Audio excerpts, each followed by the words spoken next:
Welcome back. Today I'll show you how to insert SIM and SD card into the POCO X3.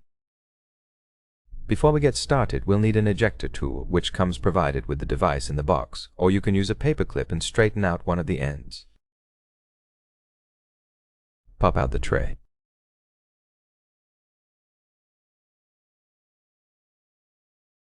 On the tray you have space for either two different SIM cards or one SIM and one SD. I'll show you how to place a SIM card if you choose to use two of them.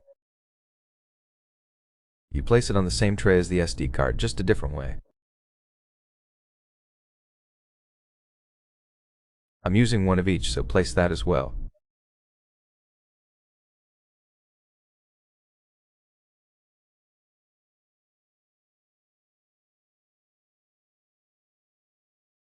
There's nothing really holding these cards in place, so you'll have to hold them yourself when inserting it, otherwise it will fall out.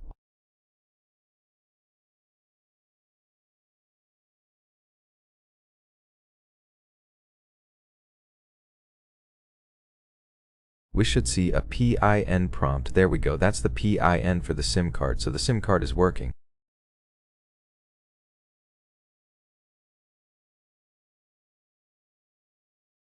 An SD card has connected, so SD card is working as well. If you found this video helpful, don't forget to hit like, subscribe, and thanks for watching.